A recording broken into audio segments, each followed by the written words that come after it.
সুপ্রিয় দর্শক মণ্ডলী, চলে এলাম বাংলাদেশের অন্যতম পার্বত্য জেলা রাঙামাটিতে।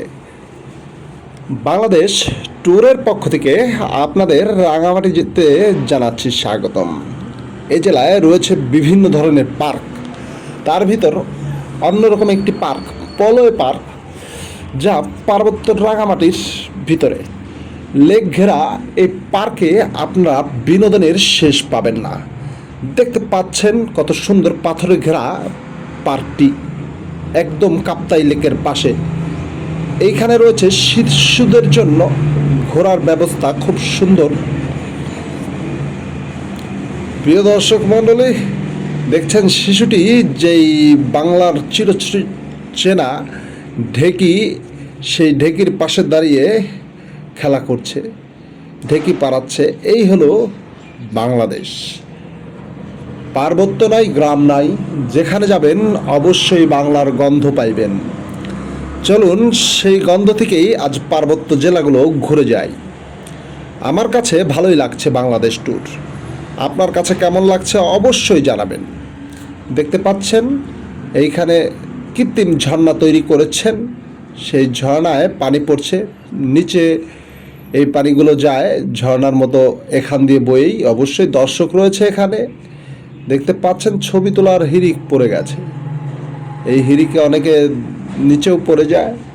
আমরা অবশ্যই ঘুরে দেখব এই পলয় পার্ক কাপ্তাই লেক ঘেরা।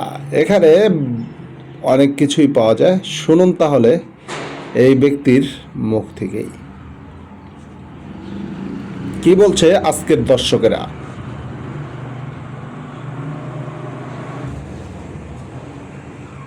প্রিয় দর্শক মণ্ডলী, আপনার কাছে কেমন লাগলো আজকের এই পলুয়ে পার্ক? আপনারা দেখছেন বাংলার সেই ঐতিহ্যবাহী ঢেকি। সবাই ঢেকিতে পারাপারি করছে, চাল পাড়াচ্ছে, কিন্তু সবাই আসলে পুতুল বানিয়ে থুয়েছে। এই পুতুল দিয়েই সবাই বুঝিয়ে দিচ্ছে যে কি করতেছে। অবশ্যই ঢেকিতে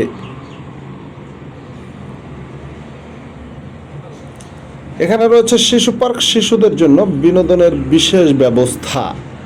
আমরা প্রিয় দর্শক মণ্ডলী এখন যেখানে দাঁড়িয়ে আছি, এখানে অনেকগুলো রাইড রয়েছে, যে রাইডে শিশুরা অবশ্যই আনন্দ করছে। পাশে দেখতে পাচ্ছেন একটি চরকি, তার পাশেও একটি নৌকা। এরকম অনেক কিছু রয়েছে এই পলওয়ে পার্কে। প্রিয় দর্শক, রয়েছে কাউন্টার, এখান থেকে সবাই ছবি তুলে নিয়ে যাচ্ছে।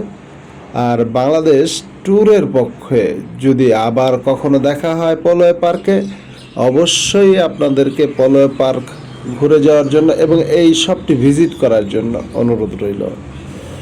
বাংলাদেশ ট্যুরের পক্ষ থেকে পুরো বাংলাদেশের সকল দর্শক, বিদেশি দর্শক সবাইকে জানাচ্ছি আন্তরিকভাবে শুভেচ্ছা ও অভিনন্দন। আমরা আবারও আসবো অন্য কোনো পর্বে, অন্য কোনো এলাকায়। ধন্যবাদ। সেই পর্যন্ত ভালো থাকবেন, সুস্থ থাকবেন। আল্লাহ হাফেজ।